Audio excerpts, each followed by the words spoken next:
Very good afternoon to you, and I'm glad that you could find time to be with me this afternoon. The show is Diaspora Dispatches, where we get the latest news from the continent of Africa. My name is Miriam Ogutu, and it is a pleasure to have you on board. Good morning, good evening, depending on where you're watching us from. Today, we start from Mauritius, where Parliament in Mauritius will today debate a motion of no confidence filed against the government by the leader of opposition, Xavier Luc Duval. The motion follows last month's protest against high prices of foodstuffs, public transport, petroleum products, and cooking gas. Mr. Duval also wants the government to reverse some of its unhealthy policies and take urgent measures to improve the well-being of the citizens. The no confidence motion is the first in 26 years, and debate is expected to be held until late on Tuesday night, as it is expected to last for 10 hours and 30 minutes. And then we move over to Sudan, and the second phase of a UN-led intra-Sudanese political dialogue is scheduled to begin on Tuesday. Amid divisions among the country's political parties over their participation, several parties said they will boycott the talks aimed at resolving the political crisis that followed the 25th October military coup. The UN, the African Union, and the Intergovernmental Authority on Development, IGAD, bloc are seeking to mediate between the military, pro-democracy activists and the opposition parties. Those boycotting their talks include the Sudanese Professionals Association, SPA, the Sudanese Communist Party, SCP, and the Sudanese Congress Party, SCOP. Some political parties have described the talks as an attempt to legitimize the military coup, while others say they were not officially invited. The U.S. has urged all Sudanese civilian and military actors to utilize the process to achieve democratic progress and national stability while supporting the UN-led talks. Meanwhile, more than 100 political parties, civil society, youth and women groups signed a document on Monday demanding respect for Sudan's sovereignty. The groups, mainly pro-military, say they reject foreign interference in the country's internal affairs and called for the appointment of a new prime minister. And former Nigerian President Goodluck Jonathan has rejected presidential nomination form, saying it was brought without his consent. The form was for the ruling All Progressive Congress APC that defeated Mr. Jonathan in 2015 after he had been in power for 5 years. A supporters group bought the nomination form on his behalf on Monday, continuing the trend of aspirants using proxies to purchase the form. But a statement by the former president's spokesperson said Mr. Jonathan was not aware of this bid and did not authorize it. Nigeria's main political parties are expected to hold their primaries later this month to meet the Election Commission's deadline of 3rd June for the submission of their candidates for the February 2023 election. And the International Monetary Fund, IMF, has approved financial assistance for Mozambique, the first such aid by the fund to the country after 6-year suspension. This suspension was imposed after the country was found to have more than $2.7 billion of undisclosed state debts, money which the government borrowed to set up the sophisticated tuna industry, to buy trawlers and military patrol boats, but much of it was allegedly diverted to corrupt officials. The son of Mozambique's ex-president and 18 others went on trial last year over the tuna bonds affair. They have not yet commented on the charges. The IMF board on Monday approved a 3-year $456 million aid that will support economic recovery and help reduce public debt. And then we head over to matters related to Rwanda, and former Rwandan official Laurent Bosibaruta has gone on trial in France for his alleged role in the 1994 genocide, where more than 800,000 people, mostly ethnic Tutsis, were killed by Hutu militias. Bosibaruta is one of the most senior figures to face court in France, where activists have long campaigned for him to stand trial. The 78-year-old man is standing trial on charges of genocide, complicity in genocide, and complicity in crimes against humanity. The suspect was brought to the courtroom in a wheelchair as he is suffering from ill health. Mr. Bosibaruta is accused of attending and participating in several security meetings when the killings were allegedly planned. He is accused of orchestrating the killing of thousands of people in the southern province of Gikongoro. He denies the charges. And then we move over to Mali, and lawyers defending Malian Islamist suspect Al-Hassan Abdul Aziz for his role as police chief in Timbuktu in 2012 told judges at the International Criminal Court that he was the wrong man. The prosecutors say Mr. Abdul Aziz terrorized the residents of Timbuktu in 2012 when Al-Qaeda-affiliated Ansar el-Din took control of the city. He is accused of crimes against humanity and sexual slavery. As a police chief of an Ansar el-Din, he oversaw the implementation of a harsh penal version of Sharia. He presided over public floggings and amputations. Mr. Abdul Aziz is the second Malian Islamist to stand trial at the International Criminal Court. And then we go to South Africa. After 14 flight cancellation affecting over 3,000 passengers, the Airports Company of South Africa says it is working to rectify the fuel shortage at the OR Tambo International Airport in Johannesburg. The Central Energy Fund says it will assist international airlines to refuel should their suppliers be unable to provide aviation fuel. A ship carrying 10,000 million litres of fuel is currently docked in Durban, but that consignment is only expected to reach Johannesburg via pipeline next week. OR Tambo Airport's main supply of fuel is via rail, but flood damage to the network in the KwaZulu-Natal region around Durban means it will not be partially reopened until June. The airport currently has just over 3 days of fuel left, but authorities are confident the measures put in place will prevent further cancellations. And then we come back to Ethiopia, and forces in Ethiopia's northern Tigray region have clashed with the Eritrean army along the border, a credible source in Addis Ababa told the BBC. The source added that the clashes happened in the Tigrayan area of Rama and the disputed town of Badme, which an international tribunal has awarded to Eritrea. Both sides engaged in shelling using heavy artillery, the sources said. Other sources in Tigray also say there has been fighting at the border. Both Ethiopian government and the Tigrayan forces have said that they are preparing for another round of war. TPLF chairperson Debretsion Gabriel-Michael last week said that the people of Tigray will bear the burden of ensuring their survival if the international community couldn't ensure that desperately needed food aid was sent to the region.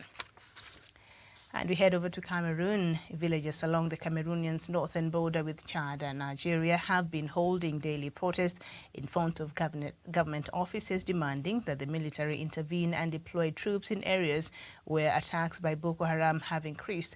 Protesters say in the past 3 weeks alone, at least 35 villagers were killed after an alleged attack by the Islamist militant group. Village leaders blame Islamist fighters with the terrorist group Boko Haram for killing at least 35 people in the past 3 weeks and stealing livestock and food. They raised money for villagers to travel to the regional capital, Marwa, to seek help from authorities. And then we end our bulletin where Tanzanian President Samia Suluhu Hassan has arrived in Uganda Tuesday morning for a two-state visit. Invited by her Ugandan counterpart Yoweri Kaguta Museveni, she was received at Entebbe International Airport by third Deputy Prime Minister Rukia Nakadama and State Minister for International Cooperation Henry Okello Oryem. She was later taken to State House in Entebbe, where she was received with a 21-gun salute. President Samia then inspected a guard of honor mounted by the Ugandan People's Defense Forces before she was ushered into State House by her host, President Museveni. According to Uganda's Ministry of Foreign Affairs and State House, Tanzania, Samia's visit aims at strengthening bilateral ties and economic cooperation. And that is the latest news from and within the continent of Africa. So not much. I see the fuel shortage has continued now and at the beginning of the war of the invasion of Russia into Ukraine. I think we were talking and we said here that as much as that war is happening so many miles away from Africa and maybe has nothing to do with us, but the effects will be felt to the interior villages here in the continent. And this is what we are seeing happening right now. Yes, today, possibly flights are being cancelled yesterday and even today in Johannesburg in South Africa because there's not enough fuel. And then yesterday we were looking at how Nigeria is also coping with the same matter, and Tanzania as well. President Suluhu had to have an emergency meeting with her cabinet on Sunday night because of the same issue.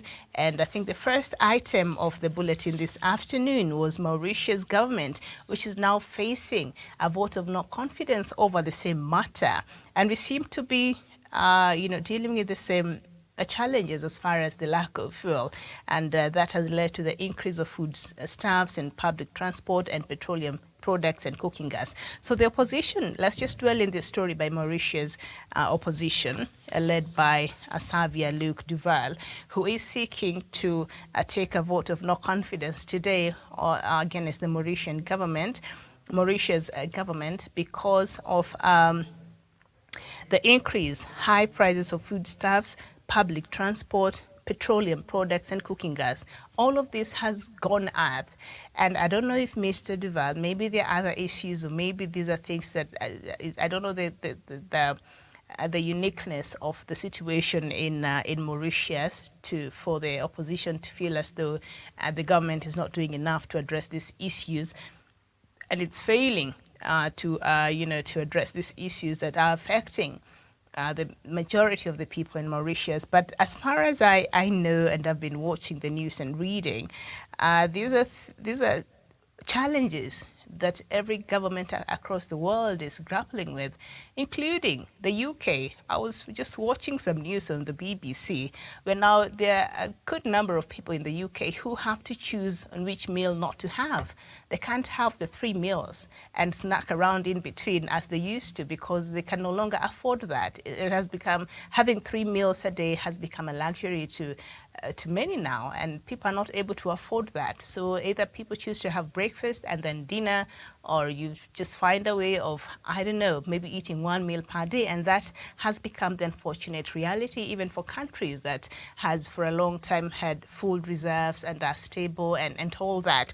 So this is a challenge. And Kenya, we know, we've seen hashtags trend, lower food prices and things like that, pressure groups putting pressure on the government, and the people themselves saying we've had enough. The food prices must come down now, because every basic commodity you can think about, maize flour, milk, what else, wheat flour, anything that you know, and sugar and petroleum and cooking oil, everything that you can't do without.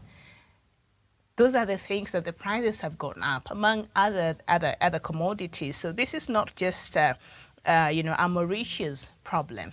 And we talked about this yesterday as well, as we were looking at the situation in Tanzania.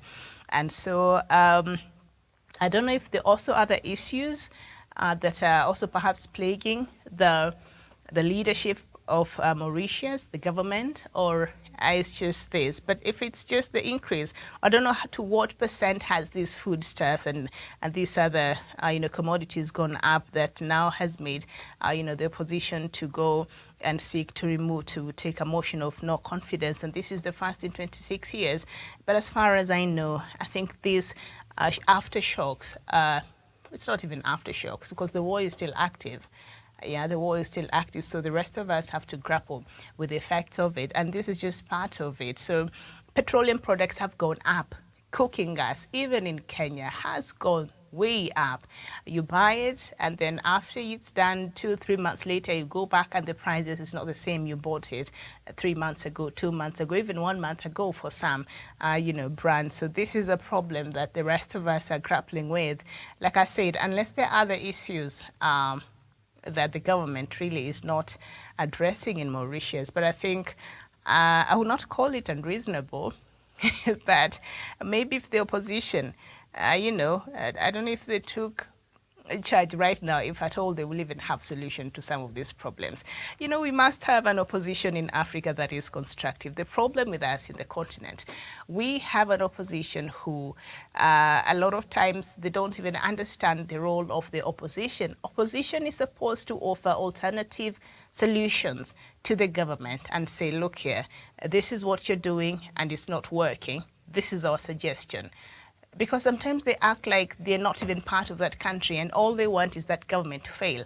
And what they fail to understand, if that government fails, you live in that country, you will also suffer. So I think African opposition has to rethink on its role. I don't think they fully understand the role of opposition here in the continent. It's just criticism that is not constructive. It's just fighting the government. It's just, I don't know, get alternative views and solutions and offer and, help the government implement and find solutions. But I think how our democracy has been structured, we're still struggling, to mold our democracy. But I think an opposition, there's more to it than just opposing the government, than just criticizing the government, than just sitting down and looking at loopholes and what it is that we can do and how can we bring this government down, man. You're fighting your own country when you do things like this.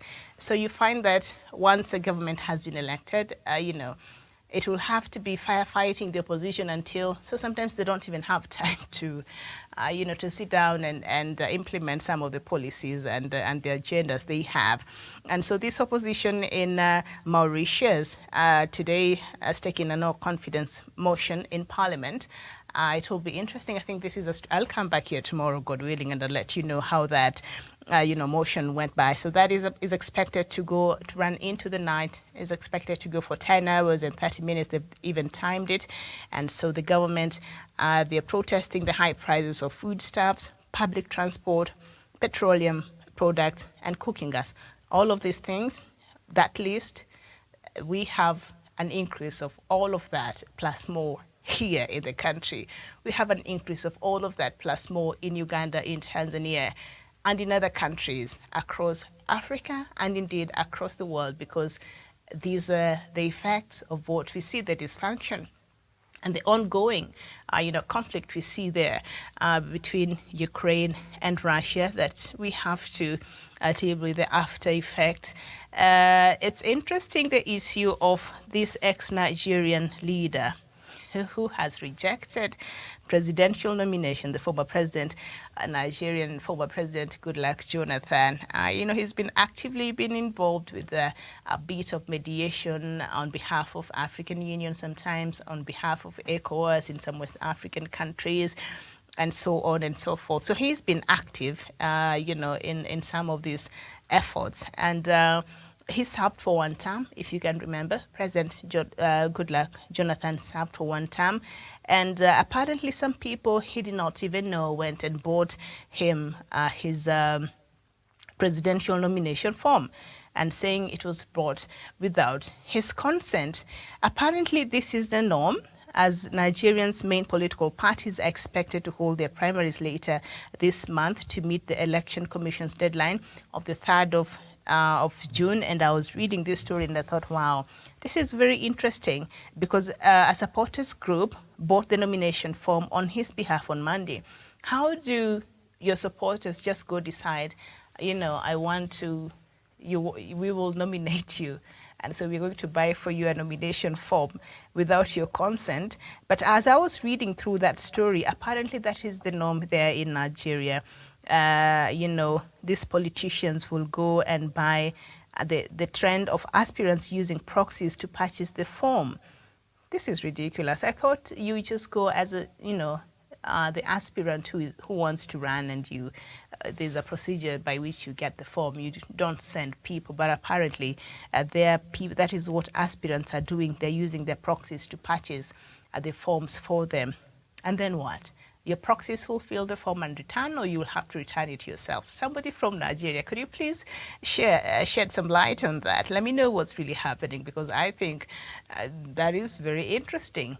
Yeah, that is I thought an individual is supposed to do that personally, not use anybody, not send anybody, but go there, pick the papers, fill the map, and, for the party. But apparently you can send your proxies to get that. I tell you, this thing we call democracy here in the continent is quite something. Yes, and the second phase of a UN-led intra-Sudanese political dialogue is scheduled to begin today. I think it has begun amid divisions among the country's political parties over their participation. Sudan is grappling with this instability.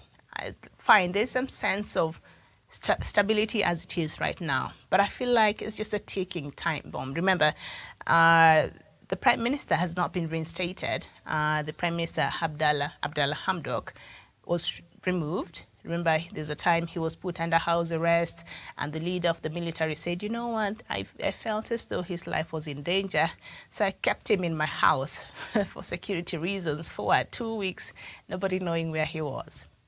And then he was released. And so there's been some simmering tensions in the leadership in Sudan. Remember, after the ousting of Omar al-Bashir, in 2019, the agreement was for the transitional government, which was made of 11 members, 6 from the civilian side and 5 from the military side.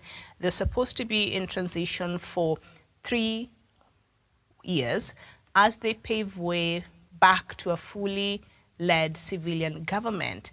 So as days went by and this reality was becoming closer, you know, the military started acting funny, and I think the military, they were not really ready to give up power because, you know, Sudan has been led under military. Even when Omar al-Bashir was there, he was still led widely and through the military. So the military is involved in a lot of things in Sudan, and just asking them to just go back and just, you know, do what the military around the world is doing, stay in the barracks and protect the country and its integrity and all that, I think that is something they don't know how to do because they've been involved in the issues and the matters of the country for a long time. When Omar al-Bashir was there for 30 years, and I think even before that. And so they started acting funny, and the civilian side, life became very, very difficult for them to operate in the manner in which they had all agreed when they were setting up this transitional government. So we saw key figures even resigning.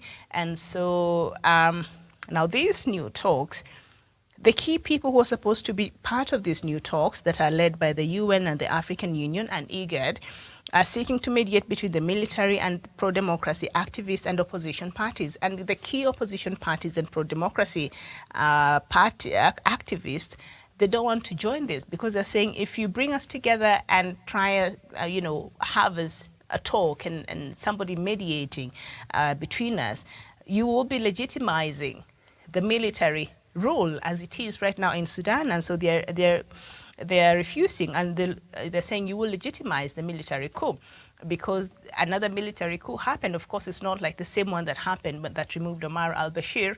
But the fact that the Prime Minister Abdallah Hamdok does not have the same powers, he's not there at the top. I think he was removed. So the opposition and the civilian side and, these democracy activists are saying, no, we will not come to the table because you will be legitimizing that coup that the military carried again, that saw the position of Abdallah Hamdok it's not even, it's non-existent right now.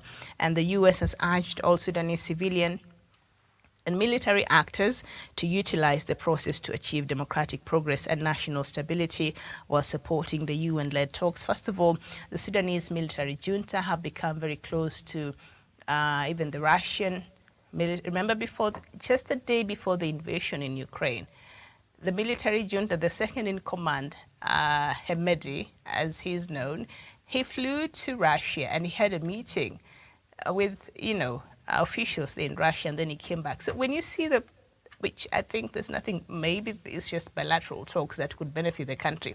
But when you see the moves that the military junta have been making and the people they've been trying to be cozy with, of course it will not augur well with this other side that is fighting and seeking for a democratic state. It will not augur very well with them, and it has not augured very well with them. And so I think the military is seeking to stay.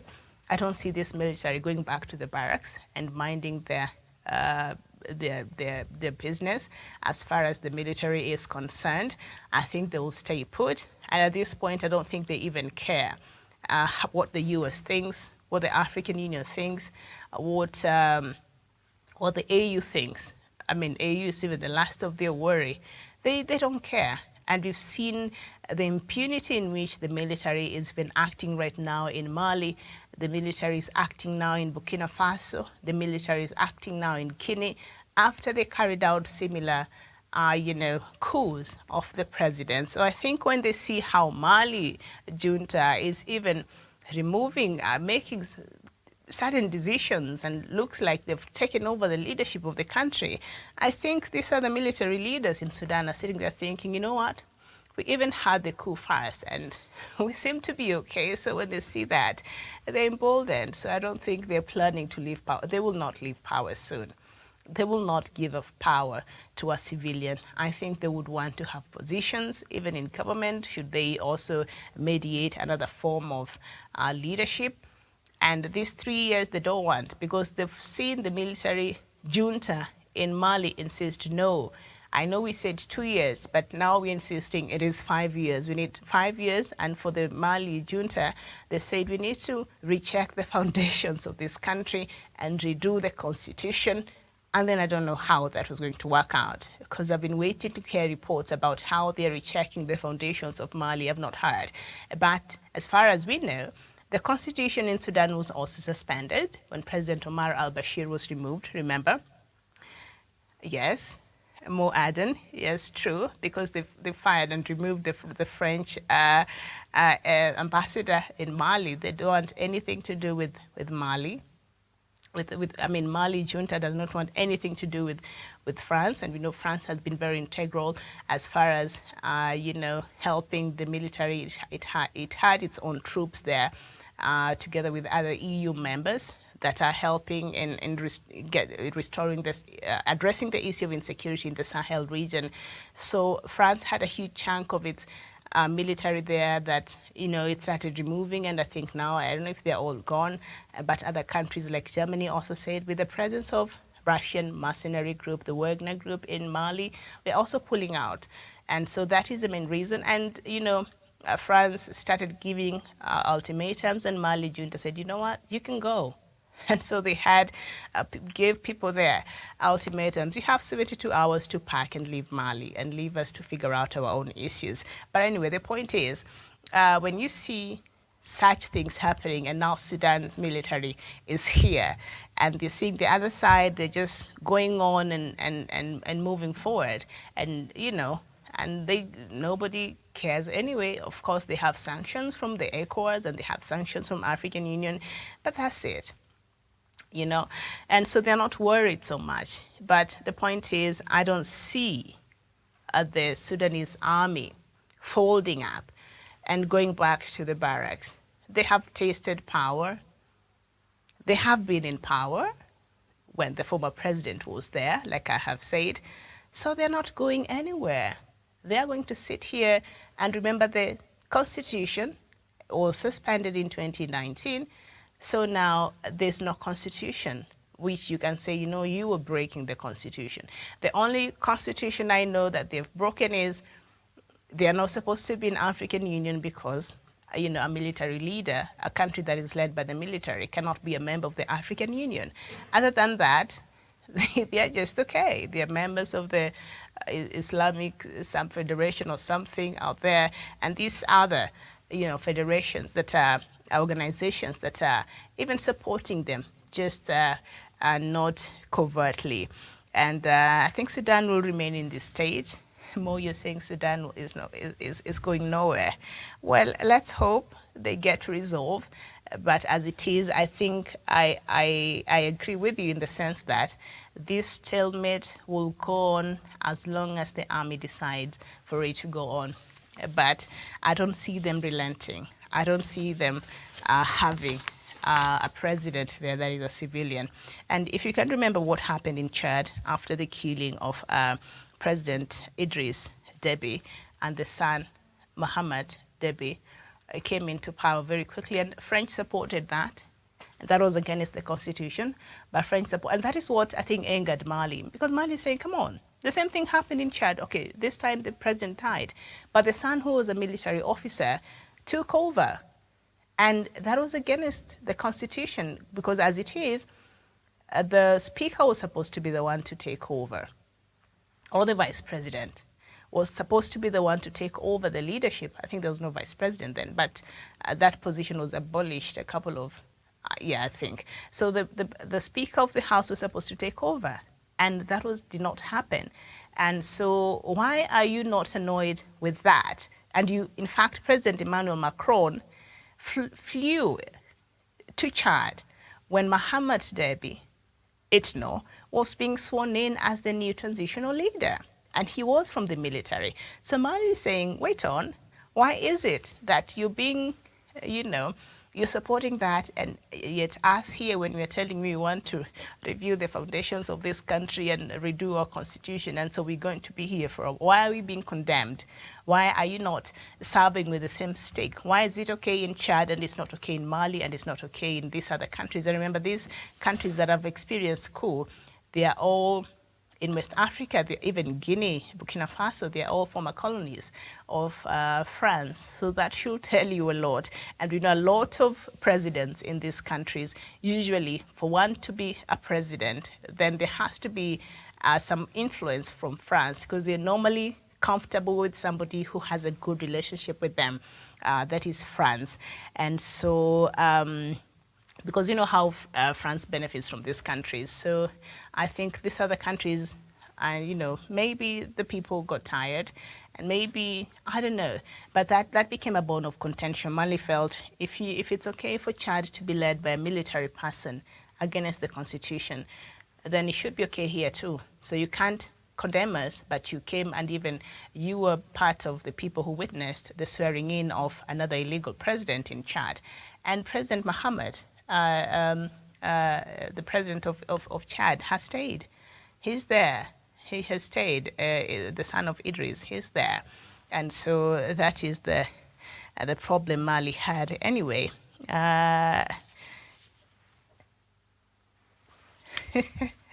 Is this hanging in Nigeria? I don't know what's happening in Nigeria, but the last I checked, President Goodluck Jonathan has rejected a presidential nomination for me, saying, I don't know who went and took that nomination form for me, but I'm not even planning to run. So apparently you can just go and get a nomination from the APC party. So maybe you can tell us more. But thank you so much for your time this afternoon. James Friday, nice to see you. Thank you so much. And Biafrans have been accused of killing the 2 police officers in a video. And they've been accused, according to a news story I was reading, they've been accused of killing these 2 police officers. And then Biafrans have been accused of trying to concoct the story to say, no, this is not Nigeria. This happened in Cameroon a couple of years ago. So I don't know if you have any information, and if you don't mind cleaning that up for us. Yeah, so that is the latest. So thank you so much for your comments, for your participation, and for your presence this afternoon. This has been Diaspora Dispatches. My name is Miriam Ogutu. Bye-bye for now.